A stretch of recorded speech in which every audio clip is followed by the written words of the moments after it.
We welcome you, Treasurer, Secretary and Deputy Secretaries, joining us once again. Thanks very much, Chair and committee members. It gives me great pleasure to be here today to talk to the Victorian Budget 21-22, creating jobs and caring for Victorians.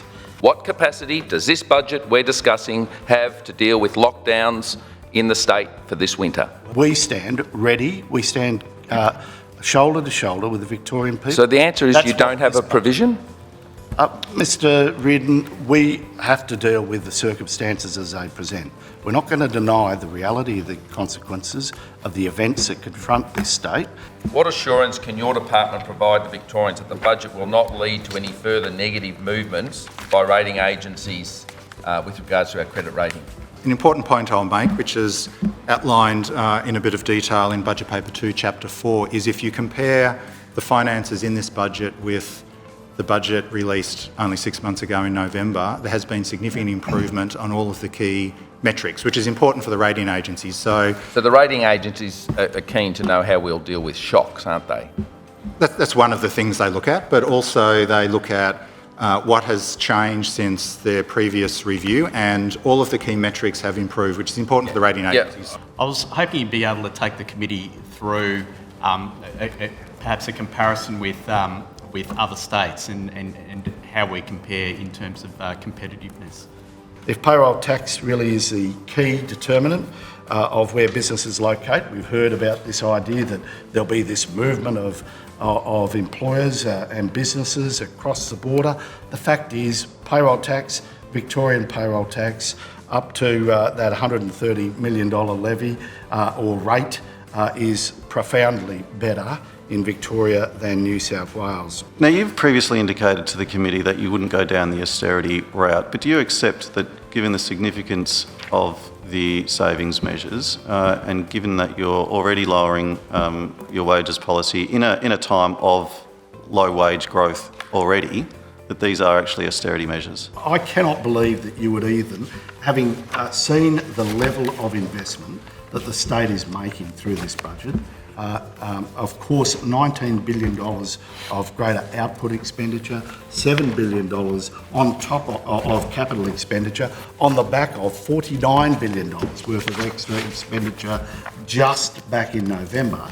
Nothing could be more preposterous as a proposition than to suggest that this government is doing anything other than making very considerable investments in the material well-being of the community, our workforce, and ultimately the functioning of the economy. Employee expenses are now up more than $30 billion, up 17% over this budget. And the government has never delivered employee expense growth under 6%. It's averaged even higher than that throughout the 7 budgets that you've presided over. How can Victorians have any faith in the credibility of your forecast that you'll actually save money on employee expenses? We've been front and centre about how we achieve those efficiencies, whether it's a wind back in consultancies, on base reviews, the realignment and merger of some activities that have been duplicated across agencies, marketing, communications, functions. It's about making sure that the taxpayer gets a greater efficiency for the deployment of its effort. Can you please outline how this budget ensures the government will have the revenue base to continue to provide the essential services that Victorians rely on? What we've seen is total revenue from the general government sector is expected to be $74.6 billion in the 21-22 year, an increase of $3.3 billion compared with 2021. Total revenue is expected to grow by an average of 4.6% a year over the forward estimates and ultimately reach $85.3 billion in 24-25. With the new mental health levy, I think it said in the budget paper that you'll legislate that all revenue raised will be spent on mental health. How will that work exactly? Is that like a hypothecation, or how do you mean that it will legislate? Oh, well, it will require the government effectively to indicate where the expenditure is gone. It only applies to businesses with payrolls over $10 million nationally. Do we know what percentage of the workforce that works for businesses with payrolls over $10 million?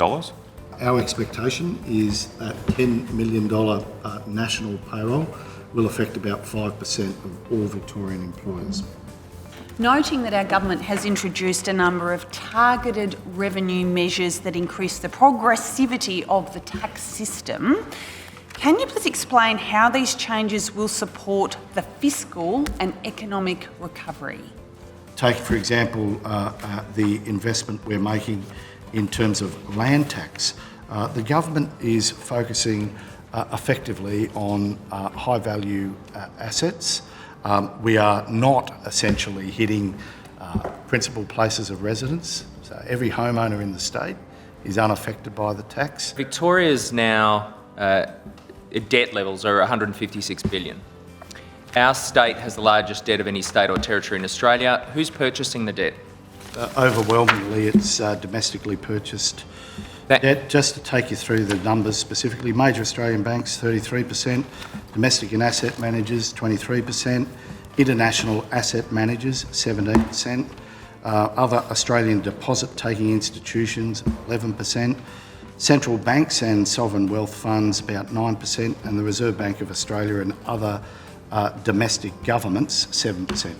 In the context of supporting Victorians through this pandemic, could you please explain, for the committee's benefit, how the Victorian government has sought to use the state budget to help drive the state's economic recovery? The government's provided more than $13 billion to help communities and businesses through the pandemic.